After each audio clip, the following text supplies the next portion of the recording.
نحمدہ و نصلی علی رسول الکریم بسم اللہ الرحمن الرحیم رب اشرح لی صدری ویسر لی امری واحلل عقدۃ من لسانی یفقہوا قولی صدق اللہ العظیم۔ معزز خواتین و حضرات، آج سے تقریباً 262 سال اور 10 ماہ قبل پانی پت کے میدان میں ایک بہت بڑی جنگ ہوئی، اور اس جنگ میں افغانستان سے احمد شاہ ابدالی اپنی 42,000 افواج لے کر آیا اور یہاں پورے برصغیر پاک و ہند سے بالاجی باجی راؤ کے تحت اس کی سرکردگی میں یا اس کی سربراہی میں ہندوستان کے تمام ہندو اکٹھے ہو کر یہاں تک کہ مرہٹے جو تھے وہ ان کو لیڈ کر رہے تھے، وہ مقابلے پہ آئے۔ اس جنگ میں بالاجی باجی راؤ کو شکست ہوئی، 30,000 لوگ وہیں مارے گئے، 1 لاکھ کے قریب لوگ جو تھے وہ بھاگتے ہوئے قتل ہوئے، اور 10,000 لوگ جو ہیں وہ ابھی تک 262 سال سے لاپتہ ہیں۔ یہ جنگ شاہ ولی اللہ کے ایک خط پر ہوئی تھی۔ برصغیر پاک و ہند کے مسلمانوں کی حکومت جب خطرے میں پڑنے لگی اور ایک ہندوتوا کی ایک مکمل طور پر زبردست قسم کی موومنٹ چلی، اور انہوں نے کہا کہ کشن کنیا کا یا کرشن جی مہاراج کا یا اجودھیا کا تخت دوبارہ واپس لایا جائے، یا اس کے ساتھ ساتھ پٹالیا پترا کی حکومت کو یہاں دوبارہ نافذ کیا جائے، تو اس وقت شاہ ولی اللہ نے افغانستان کے احمد شاہ ابدالی کو خط لکھا اور کہا کہ تم ہماری مدد کو آؤ۔ یہ وہ زمانہ تھا کہ جس وقت ابھی یہ صورتحال نہیں تھی کہ نیشن سٹیٹس ہوں، ہر ملک کی ایک فوج ہو، اور مسلمانوں کی بھی اپنے 57 ممالک کی فوج ہو، اور وہ ایک ملک اپنے آپ کو ہی بچانے میں چلا جائے اور کسی دوسرے کی پرواہ نہ کرے۔ احمد شاہ ابدالی یہ پکار سن کر اپنے 42,000 لوگوں کے ساتھ یہاں آیا، اور اس نے برصغیر پاک و ہند میں وہ خواب جو کہ آج نریندر مودی دیکھ رہا ہے اس کو چکنا چور کر دیا۔ اس کے بعد سے لے کے آج تک پورے مغربی دنیا پوری اور خاص طور پہ ہندوستان کے ہندوؤں کی یہ کوشش رہی ہے کہ پاکستان کے مسلمان یا برصغیر پاک و ہند کے مسلمان اس پہلے اس سے تھے، ان کی کبھی بھی افغانوں کے ساتھ دوستی نہ ہو سکے۔ یہاں تک کہ انگریز جب یہاں پر آئے تو انگریز نے بھی اس بیچ کو مزید گہرا کیا۔ بے شمار ایسی کہانیاں تراشی گئیں جس سے ان کو ظالم، جابر، لٹیرا ثابت کرنے کی کوشش کی گئی۔ افغانستان کے غزنی صوبے سے پہلی دفعہ جو شخص یہاں حملہ آور ہوا ہے اس کا نام محمود غزنوی تھا۔ اس کے بارے میں کہا گیا کہ اس نے بنیادی طور پر سومنات کا مندر توڑا تھا، اور سومنات کے اندر سے اس کو دولت کی ہوس تھی۔ آج تقریباً 25-30 سال پہلے رامیلا تھاپر ایک بہت بڑی ہسٹورین ہیں، انہوں نے باقاعدہ ایک لمبی چوڑی تحقیق کی، اور ان کی سومنات کی کتاب جو ہے اس وقت موجود ہے، جو کوئی شخص علم حاصل کرنا چاہتا ہے وہ پڑھے، کہ سومنات میں جب محمود غزنوی آیا تو کوئی مندر وجود ہی نہیں رکھتا تھا۔ 500 سال پہلے جین مت کے مہاویر کے جو تھے پرستار جو تھے، انہوں نے ایک بندر تھا اس کو تہ تیغ کر دیا تھا اور اس پر مہاویر کا جھنڈا بھی لہرا دیا تھا۔ لیکن پھر ہم نے اس کو بت شکن بنا کے اور پتہ نہیں کیا کیا چیزیں، اور ہمارے دوست مسلمان نادان دوست نسیم مزاجی جیسے، انہوں نے بھی اس کو بت شکن کا خطاب دے کے ہم نے سمجھا کہ شاید بت توڑنے ہی اس کا مقصد تھا، حالانکہ بامیان کے اندر بدھا کے مجسمے محمود غزنوی سے پہلے بھی موجود تھے، اس کے بعد بھی موجود رہے۔ اس کا بنیادی مقصد اس وقت کے راجہ جے پال آنند پال جو تھے وہ ایک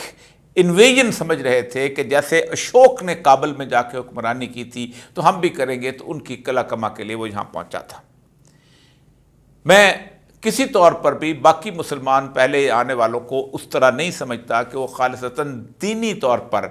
یہاں پر اپنا غلبہ حاصل کرنے کے لیے آئے تھے اور اسلام کو کے نفاذ کے لیے آئے تھے۔ خالصتاً وہ ایک جہاں بانی کی اور حکمرانی کو آگے بڑھانے کے لیے، خواہ وہ بابر کی فوج ہو، خواہ اس سے پہلے التمش کی فوج ہو، لیکن اس کے باوجود بھی جب مسلمانوں کی ایک وسیع تعداد موجود ہو گئی تو اس کا تحفظ بھی ضروری ہوتا ہے۔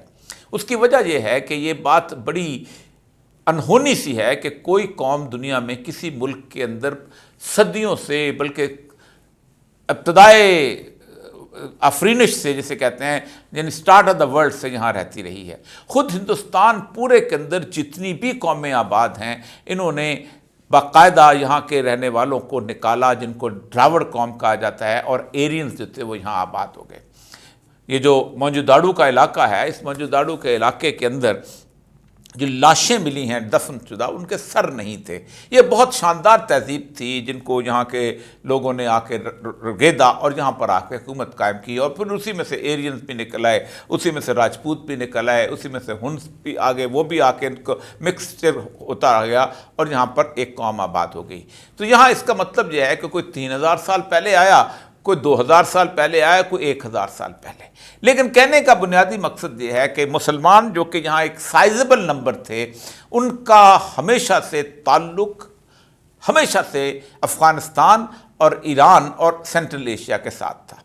یہی وجہ ہے کہ یہاں بر صغیر پاک و ہند کی پوری تہذیب کو اگر آپ اٹھا کے دیکھ لیں تو اس تہذیب میں اگر سینٹرل ایشیا کو نکال دیا جائے تو بر صغیر کے پلے میں رہتا ہی کچھ نہیں ہے۔ کھانے پینے کے معاملات کا وہ اٹھائیں تو بریانی ہم لے کے آئے، کباب ہم لے کے آئے، نہاری ہم لے کے آئے، شامی کباب ہم لے کے آئے، پلاؤ ہم لے کے آئے۔ کون کون سی ایسی ڈشیں ہیں کہ جو کہ اس خطے سے یہاں پر آ کر لوگوں نے یہاں پر ان کو سنوارا نہیں اور بہتر نہیں بنایا۔ اس کے بعد آپ کپڑوں کے ٹیسٹ کے حساب سے آپ آ جائیں، یہاں ایک بنیادی طور پر ایک انسلی ساڑی ہوتی تھی اور اس کے ساتھ ایک لنگی اور ایک سلوکا ہوتا تھا، جبکہ اچکن اور شیروانی اور پاجامہ اور ٹوپی اور اس کے ساتھ ساتھ کیا کیا چیزیں، غرارے اور لہنگے اور تنگ پاجامے، یہ ساری چیزیں جو تھیں بر صغیر پاک و ہند کے اندر اسی تہذیب نے یہاں آ کر سکھائی تھیں۔ اگر موسیقی کی بات کرتے ہیں تو بربت سے لے کے رباب اور اس کے ساتھ ساتھ طبلہ اور سوائے ایک سارنگی اور ایک فلوٹ جس کو کہتے ہیں بانسری کے، یا الغوزہ جو کہ ہر دنیا کے ہر معاشرے کے اندر موجود ہوتا ہے، اس کے علاوہ کوئی اور ایسا ساز جو ہے ہمیں یہاں نظر نہیں آتا۔ جہاں تک عمارتوں کا تعلق ہے، ایک تکونا مندر ہوتا تھا ایک ڈیڑھ مرلے کی زمین کے اوپر۔ یہ جتنے بھی محرابیں ہیں، یہ منقش کاری ہے، یہ مربت کاری ہے، سٹیکو ٹریسی ہے، یہ ٹائل موزیک پینٹنگز ہے، یہ آرچز، کیا کیا کچھ نہیں۔ جو بھی تاج محل سے لے کے آپ بادشاہی مسجد لاہور تک آ جائیں اور وزیر خان کی مسجد سے لے کے آپ کہیں دور دراز کے علاقوں میں فتح پور سیکری تک چلے جائیں، آپ کو مسلمانوں کی عمارتوں کی تعمیر گری نظر آئے گی۔ تو ہمارا سارا تعلق یہاں تک کہ تمام فنون لطیفہ میں غزل وہاں سے آئی، مرثیہ وہاں سے آیا، ربائی وہاں سے آئی، تمام چیزیں۔ تو اس کی وجہ یہ تھی کہ ہمارا سارا کلچر جو تھا، اس کا تعلق جو تھا یہ افغانستان اور اس طرف سے۔ اس کے ساتھ ایک اور بڑا تعلق کہ سیدنا علی حجویری افغانستان کے غزنی شہر سے آئے۔ کون کون سے تمام چشتی بزرگان جو تھے، وہ مودود چشت وغیرہ جو تھے، وہ اسی علاقے سے آئے۔ جامی کی نعتیں وہیں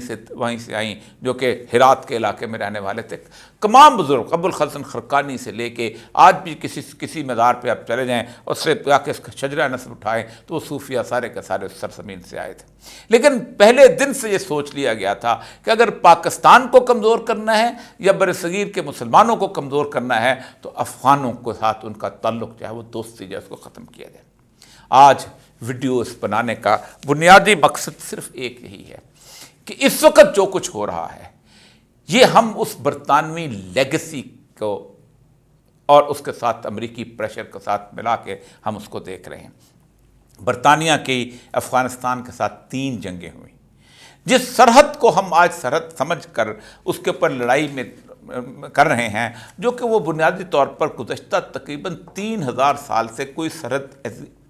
کی حیثیت ہی نہیں تھی۔ ہاں یہ بات تھی کہ دونوں طرف ایک احترام کا رشتہ تھا، اور جس طرح کہ یورپ کے اندر کو تقریباً 29 ملک ہیں، وہاں کوئی سرحد نہیں ہے، احترام کا رشتہ ہے کہ یہ بیلجیم میں رہنے والا ہے اور یہ فرانس میں رہنے والا ہے، اور اس کے ساتھ آپ کراس کرتے کرتے ساتھ ہی ہالینڈ میں داخل ہو جاتے ہیں۔ ایسی ہی کیفیت یہاں پر تھی۔ افغانستان کی یہ 3 جنگیں جو تھیں، انہوں نے ایک بیج بویا، اور اس بیج کی نفرت کی بیج کو انگریز نے پھر اس قوم کو ورثے میں دیا۔ سب سے پہلی جنگ جو تھی یہ جب 1816 کے اندر امیر دوست محمد خان کے خلاف جب معاملہ شروع ہوا ہے اور اس کو سول وار شروع ہوئی ہے، تو امیر دوست محمد خان نے جب وہاں اقتدار حاصل کیا ہے اور شاہ شجاع جب یہاں پر بھاگ کر آیا ہے تو اس کو اسٹیبلش کرنے کے لیے انگریز نے وہ جنگ کی تھی۔ اور پہلے تو قندھار میں اس کو جا کے بادشاہت دے دی، لیکن پھر جس وقت شاہ شجاع جو ہے اس کو انہوں نے کابل کے اندر اسٹیبلش کرنے کی کوشش کی، تو آپ اندازہ کریں کہ 2 نومبر 1840 کے اندر آپ اندازہ کریں اس کو انہوں نے اسٹیبلش کر لیا، لیکن 6 جنوری 1842 کو وہ مشہور جنگ ہوئی ہے جس میں 20,000 برطانوی فوجی، جن میں 4,500 تو گورے تھے، ان کو قتل کر دیا گیا تھا، اور ایک ڈاکٹر کو بھیجا تھا کہ جاؤ جا کے اس افغانستان کی طرف رخ نہ کرنا، کیونکہ یہاں وہ سرمست دیوانے رہتے ہیں کہ جو اللہ پر توکل کرتے ہیں۔ کیوں؟ وجہ کیا تھی کہ سمجھتے تھے کہ رشیا جو ہے اس کے اندر انٹروین کر رہا ہے، اور رشیا کو یہاں نہیں آنا چاہیے، برطانوی انٹرسٹ کو یہاں پر رہنا چاہیے۔ اس کے بعد جو دوسری جنگ ہوئی ہے وہ بھی اسی طرح کی جو ہے، وہ تقریباً 1879 یعنی 26 مئی 1879 کو وہ ختم ہوئی ہے، اور انگریز نے ایک گندمک کا ایگریمنٹ کیا تھا۔ یہ اصل سیکنڈ وار ہے، جس کے بعد آپ دیکھیں کہ اس پورے برِ صغیر میں انگریز کی برما کی طرف باؤنڈری تھی، انگریز نے کوئی مورچے نہیں بنائے۔ انگریز کی چائنا کے ساتھ باؤنڈری تھی، انگریز نے کوئی مورچے نہیں بنائے۔ انگریز کی سری لنکا کے ساتھ باؤنڈری تھی، انگریز نے کوئی مورچے نہیں بنائے۔ انگریز کی اوپر نیپال کی طرف کونے کے سائڈ پہ تبت کی طرف باؤنڈری تھی، انگریز نے کوئی مورچے نہیں بنائے۔ انگریز نے اگر کہیں پکے مورچے بنائے ہیں تو اس ڈیورن لائن کے ساتھ بنائے ہیں کہ جس ڈیورن لائن پہ کبھی کسی قسم کی کبھی کچھ رکاوٹ تھی ہی نہیں۔ مورچے تو بنا لیے گئے، جو لوگ چمن میں رہتے ہیں، جو لوگ آگے یوب کی طرف رہتے ہیں، جو لوگ تیرا کی طرف رہتے ہیں، جو لوگ اس کے ساتھ ساتھ آگے تورخم سے وزیرستان، ان کو معلوم ہے کہ یہ مورچے انگریز بنا کے چلا گیا تھا، اور اس کے باوجود بھی یہاں لوگ آتے تھے اور جاتے تھے۔ اس کی وجہ یہ تھی کہ اگر قبیلہ اس طرف رہتا ہے تو پانی پینے کا کنواں دوسری طرف رہتا ہے، اگر قبیلہ اس طرف رہتا ہے تو چھوٹا بازار جہاں اسپرو کی گولی تک ملتی ہے وہ یہاں ہوتے۔ یہ دونوں آتے جاتے تھے۔ چاغی کا جو رباط سے لے کے کوئٹہ تک کا 400 کلومیٹر کا علاقہ ہے، اس کے اندر ریت ہی ریت ہے، اور اس ریت کی ایسی ریت ہے کہ آپ کسی قسم کی کوئی فینس بنا ہی نہیں سکتے۔ لیکن امریکہ کے کہنے پہ ہم نے اس ریت کو اس میں فینس بنانے کی بھی کام کیا، اور اس کے بعد ہم نے اس افغان تعلقات کو خراب کرنے کی کوشش کی۔ لیکن صدیوں سے انگریز کے زمانے میں بھی اور اس سے پہلے بھی افغانستان کے کابل سے ایک آدمی اٹھتا تھا، اور وہ ہاں چند پستے بادام اور یہ چیزیں لیتا تھا، اور چلتا چلتا کلکتہ میں کابلی والے کے طور پر اپنی چیزیں بیچا کرتا تھا۔ بامبے میں وہ جا کے بیٹھ کے کاروبار کیا کرتا تھا۔ ایک بھائی کابل میں ہے تو دوسرا قندھار میں، تیسرا کوئی چمن میں ہے تو چوتھا کوئٹہ میں، پانچواں بامبے میں ہے یا کراچی کے اندر ہے، اور اگر کہیں اس نے کاروبار مزید اگر پھیلا لیا ہے، ایک جاپان میں بیٹھا ہوا ہے، یہ دوسرا کوریا میں بیٹھا ہوا ہے، اور یہ ایک نیٹ ورک جو تھا ان کا چلتا تھا۔ اس وقت پورے پاکستان کے اندر ہمارے پشتون بھائی جتنے بھی ہیں، وہ پورے کے پورے راستے کے اوپر شنواری ہوٹل سے لے کے گڈس ٹرانسپورٹ تک سب انہیں کے ہاتھ میں ہے۔ لیکن ہم نے کہا کہ نہیں، یہ ورثہ ہمیں ملا ہے گندمک ایگریمنٹ کا، ہم اس سرحد کو نہیں مانتے۔ اور انہوں نے بھی کہا ہم اس سرحد کو نہیں مانتے۔ انہوں نے کہا ہم سرحد کو نہیں مانتے کیونکہ ڈیورن لائن ہے، ہم نے کہا ہم اس سرحد کو نہیں مانتے کیونکہ امریکہ چاہتا ہے کہ روس آ گیا وہاں پر، داخل کرو یہاں سے لوگوں کو۔ اور پھر آپ دیکھیں 1980 سے لے کے 1988 تک پاکستان نے سرحد کو نہیں مانا۔ ہم کہاں تک نہیں گئے، اور ہم نے پھر جنرل حمید گل نے اس کا تمغہ سجایا اپنے سینے کے اوپر، اور جا کے برن وال جو ہے اس کو توڑی۔ اس کے بعد ہماری دوستی بن گئی کہ چلو ہمیں غلامی سے نجات ملائی گئی۔ پھر اس سرحد کو ہم نے واپس لے لیا، کیونکہ انگریز 9/11 کر چکا تھا، گورا 11 کر چکا تھا، امریکہ اس کا سربراہ تھا، اور ہم چاہتے تھے کہ ہم وار لڑیں۔ ہم نے کہا 1,75,000 فوج جو ہے کھڑی کر دو، جو بھاگ کے آئے گا اس کو پکڑ کے گوانتانامو بے میں دے دیا جائے۔ پھر ہمارے تعلقات تلخ ہوئے۔ اس وقت ایسی صورتحال کیوں ہے؟ میں آپ کو ایک بات بتاؤں، میں بار بار کہہ چکا ہوں کہ افغانستان سے آنے والے مہاجرین کی جتنی بڑی کنٹریبیوشن پاکستان کی اکانومی میں ہے، شاید ہی کسی اور کی ہو۔ آپ سوچ سکتے ہیں کہ بلوچستان کے اگر سرسبز اور لہلہاتے باغات نظر آتے ہیں تو ان میں ان افغانوں کا خون پسینہ اس میں ہے۔ اس کے ساتھ ساتھ آپ کے مختلف قسم کے جتنے بھی مزدوری کے کام ہیں، پالش کرنے سے لے کے کھدائی سے لے کے کیا کچھ، اور یہ تو غریب آدمی کام کر رہا تھا جن کو آپ نکال رہے ہو۔ امیر آدمی تو یہاں آ کے شادیاں کی، اس نے پلازے بنائے۔ لیکن ہم یہ سب کیوں کر رہے ہیں؟ کیا ہمیں کیا اچانک صورت، کیا 1979 سے لے کے 1988 تک جب روس وہاں تھا، کیا کیا پاکستان کے اندر دھماکے نہیں ہوتے رہے؟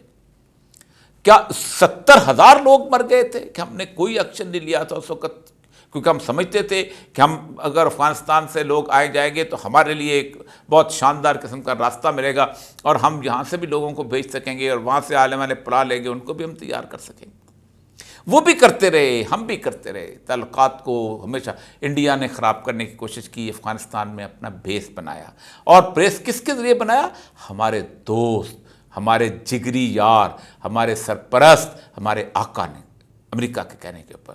جو 40 مختلف قسم کے بلوچ اور انسرجنسی کے اڈے کھلے ہوئے تھے، اس وقت آپ کا امریکہ اور آپ کا دوست اور آپ کا نان نیٹو ایلائی جو تھا وہ وہاں حکمران تھا، اس کی حکومت بیٹھی ہوئی تھی، اور حامد کرزئی۔ یہ سب کچھ تو حامد کرزئی کے زمانے میں ہونا چاہیے تھا جب افغان ریفیوجی کو نکالا جاتا، یہ تو اشرف غنی کے زمانے میں ہونا، اب کیوں نکالا جا رہا ہے؟ بارہا یہ کہا ہے کہ اس وقت امریکہ، 6 مہینے پہلے میں نے کہا تھا جب یہ گفتگو ہی نہیں تھی کہ افغان ریفیوجیز کو بھیجا جائے گا، جب کوئی سوچتا ہی تھا، میں نے کہا تھا کہ امریکہ کے دل کے اوپر یہ بات جسے کہتے ہیں چھاتی پہ مونگ ڈلنے والی ہے کہ افغانستان کی حکومت کامیاب ہو چکی ہے۔ ان کو اندازہ نہیں تھا کہ افغانستان جو ہے وہ 250 کلومیٹر لمبا جو ہے ایک دریا قسم کی نہر نکال لے گا پروجیکٹ۔ ان کو اندازہ ہی نہیں تھا کہ واخان کوریڈور سے اس وقت زبردست قسم کی ریلوے لائن چائنا بچھا لے گا۔ ان کو اندازہ ہی نہیں تھا کہ وہاں آٹا پاکستان سے سستا ہوگا، اندازہ ہی نہیں تھا کہ وہاں کھاد پاکستان سے سستی ہوگی، دالیں اور سبزیاں پاکستان سے سستی ہوں گی، ڈالر کی قیمت پاکستان سے کم ہوگی، بالکل اندازہ نہیں تھا۔ اب ایک ہی راستہ تھا کہ کیسے اس افغانستان کو ڈسٹیبلائز کیا جائے۔ آپ اندازہ کریں کہ جس وقت پاکستان کی نیگوسیشن چل رہی تھیں، پاکستان کی حکومت کا وفد، یہ 22 اگست پی ڈی ایم کی گورنمنٹ آ چکی ہوئی تھی، رجیم چینج ہو چکی تھی، تو ایمن الزواری والا واقعہ کیا گیا اور ڈرون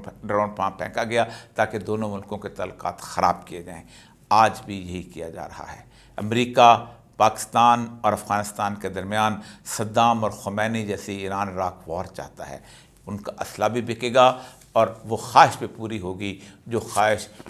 1761 سے چلی آ رہی ہے۔ ہندو کی خواہش بھی یہی کہ ہمارا اور افغان بھائیوں کی لڑائی ہو، انگریز کی خواہش بھی یہی کہ ہماری اور افغان کی لڑائی ہو، اور امریکہ کی خواہش بھی یہی۔ اس خواہش کی تکمیل کے اندر اگر ہم اعلی کار بنتے ہیں تو ہم سے زیادہ بیوقوف کوئی نہیں ہوگا۔